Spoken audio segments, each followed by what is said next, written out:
The Mars orbiter mission was successful last week, and since then there have been so many incredible facts that have come out. It was made in $74 million, that it was cheaper per kilometer than an auto rickshaw, that it was cheaper than what Hollywood took to make a movie about going to space. But one thing that wasn't as popular as it should be is how it was all done. It's brilliant and you should know it. See, India has launched satellites before, but Mars is 100 times further away than the moon.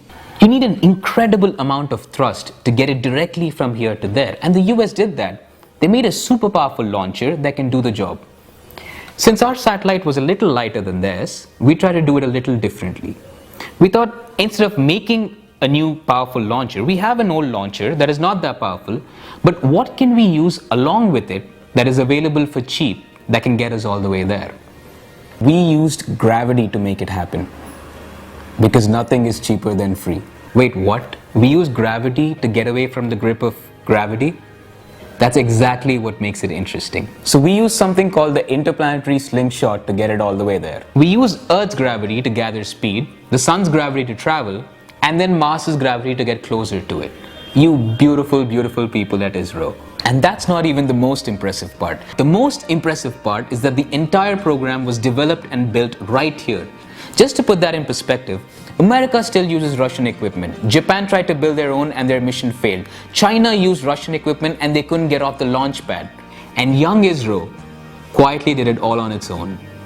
India is innovating. It's about time we stop talking about inventing the zeros and Aryabhatta and Vedas. India is innovating now, and you should know about it. As we speak, there are laboratories in India where there's heavy research going on in nuclear technology. We're trying to find a way to use thorium, which is abundantly more available than uranium, as an energy source.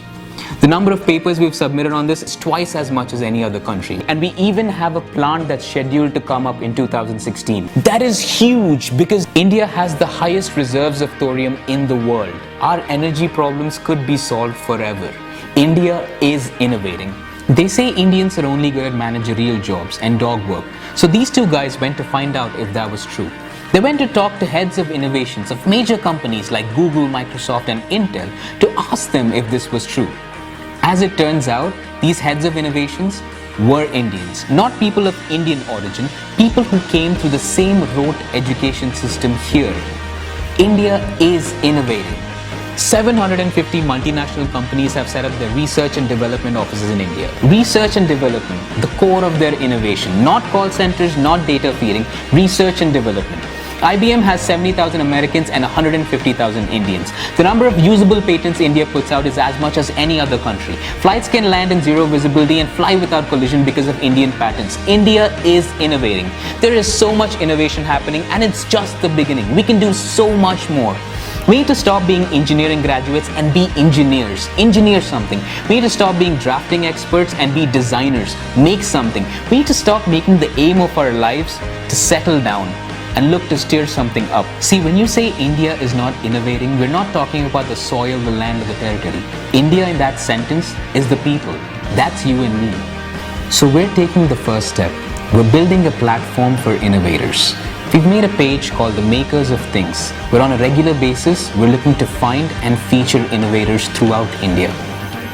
If you are someone who's made something interesting or know someone who's made something interesting, big, small, silly, anything, let us know so we can feature it. Right now, make sure you go to that page and make sure you make it show in your news feeds. So when people do come to talk about their innovations, let's make sure they have an audience. Actors and sportspersons have always been celebrities. For a while, let's try to make a new kind of celebrity. The inventors, the dreamers, the makers of things that keep us evolving.